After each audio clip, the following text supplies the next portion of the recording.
Olá, tudo bem? Hoje eu vou gravar um vídeo para vocês falando sobre contos, né? É o texto, o gênero textual que nós vamos estudar essa semana.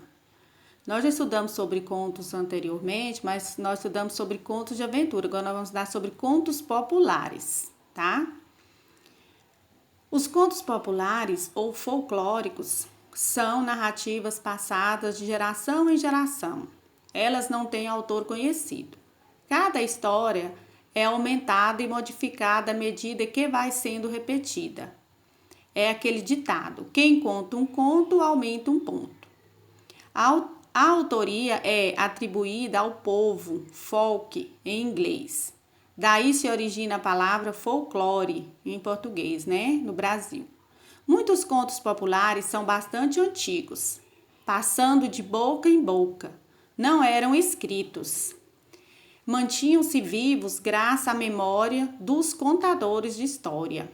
É aquelas histórias que o povo contava, né? Sem ser escrita. No Brasil, alguns contos populares foram trazidos pelos europeus, particularmente da Península Ibérica. E é o caso das histórias do personagem Pedro Manasarte, que foi contado lá na história da Sopa de Pedra, né? Ele era o personagem principal. Um astuto herói popular cheio de artimanhas. Outros contos brasileiros se originaram nas lendas e mitos do povo indígenas, dos escravos africanos, as histórias do boto, da iara, do curupira, do saci e assim por diante. Muitas outras histórias que vocês já ouviram contar. Tipos de contos populares. Né? Então, os tipos de contos populares, eles são contos de encantamento, contos de animais, contos de exemplos, contos religiosos, os causos, contos de anedotas, contos de mistérios, né? Então, esses contos aí são classificados todos como contos populares. E nós vamos estudar essa semana sobre causos. Agora nós vamos ver sobre os elementos da narrativa. O que são elementos da narrativa? São elementos que tem e que faz parte, constitui um texto quando ele é narrativo, que são os personagens, o narrador, né? E tempo, espaço e enredo. Os personagens são as pessoas que estão presentes na história. O narrador é aquele que conta a história, né? E ele pode ter dois tipos, que é o narrador personagem e o narrador observador.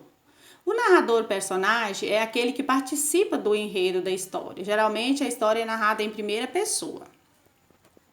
Já o narrador observador é aquele, né, que não participa da história, é alguém que fica de fora da história e ele só conta o que ele sabe, apenas o que ele vê.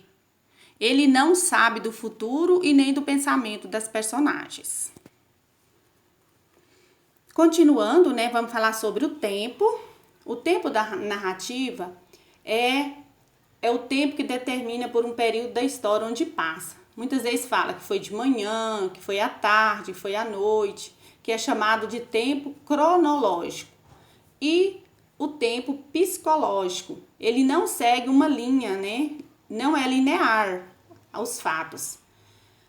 O espaço é o local onde ela se desenvolve. Por exemplo, se é no campo, se é na cidade, se é na casa de um dos personagens, se é na floresta e assim por diante.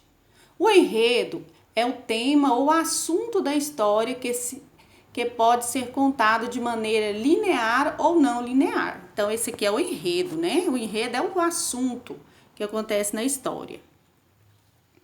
Então, eu quero deixar aqui o meu abraço, né, para vocês, professora Sônia Xavier.